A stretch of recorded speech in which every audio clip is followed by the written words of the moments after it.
Okay, paragraph 1 to 4 family contract, paragraph 12, settlement and other expenses, specifically 12A1, B, and C. This is where we're going to negotiate certain amounts potentially to be paid. 12A1B, right, is important. This is the amount to be applied to brokerage fees that the buyer has agreed to pay.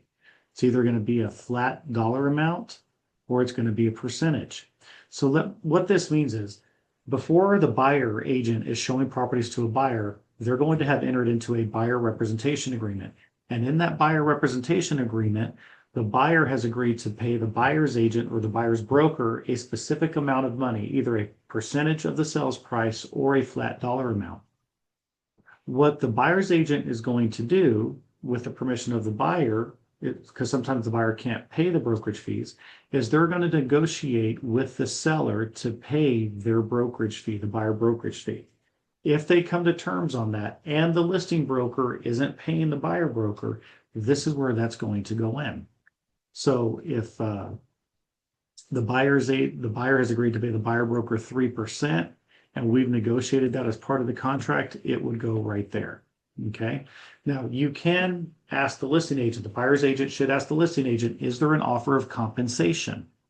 And if there is, then how much is the offer of compensation and who's going to be paying it? The seller or the listing brokerage? Okay, those are two different things. If the seller's paying it, not the listing brokerage, you're going to put it here in paragraph 12A1B. Okay. If the listing broker is paying it, there's a separate agreement between brokers that will be filled out. Okay. Now this amount is going to match what is in the buyer broker agreement. If you put more here than what is in your buyer broker agreement, then you're going to have to amend the buyer broker agreement to match what is here. Okay. Because you can't get paid more than what the buyer has agreed to pay you. If you're going to get paid more, you have to amend the buyer broker agreement. Now, paragraph 12A1C, this is when we're asking the seller to pay buyer's closing cost. Okay. Closing cost might be any of these fees down here that the buyer has to pay. It's their lender fees. It could be part of their mortgage insurance, their escrow fees. So the things that the buyer is going to have to pay, this is where we're going to ask the seller to pay for it. And that amount will go right here. So a couple of things about this. Depending on the loan program that they're in, there's a limit to how much the seller can pay. If it's an FHA loan, it's limited at 6% of the sales price. If it's a VA loan, it's limited at 4% of the sales price. If it's a conventional loan, it could be 3, 6, or 9% of the sales price, depending on how much money they are putting down. Here's the other thing. Typically on an FHA loan, if I can ask for 6% and I put 6% here, I'm probably not using all 6% of those funds. Because notice it says an amount not to exceed.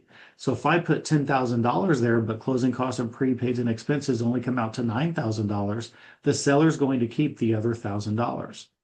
So what I always do is I ask the lender, all right, here's the property we're going to be making an offer on. I need to know what is approximately the total closing costs and prepaids. I want to know what that number is. If it's $10,000 and I can ask for 10, I might put 10. If my buyer only has $4,000 for closing costs and closing costs are going to be and prepaids are going to be 10,000, then I may ask for 6,000 here. So as you're first going through this and doing this, make sure you're talking to your broker, talking to me before you put an amount there to make sure you can use all the funds. I do see agents many times put the full amount there on a $300,000 home, FHA. They might put 6%, which would be $18,000 there, and we're not going to use all $18,000 typically, right? So make sure we know what we're putting there, talk to the lender, see how much is needed, know what your buyer needs. Now, the seller doesn't have to agree to that. Okay, so anything right here is negotiable. So the seller, you might ask $10,000 and the seller might say, I'm not paying. And maybe I'll negotiate it down to 5. If it comes down to that, make sure your buyer can still cover the cost. Okay. Again, a mistake I see is people putting too much money there, sometimes not enough money there, or asking for 5% where the loan program only allows a 2% contribution from the seller. Make sure you know that. Again, a common mistake. Get with your broker, get with me before you submit that. Okay. Hope that helps.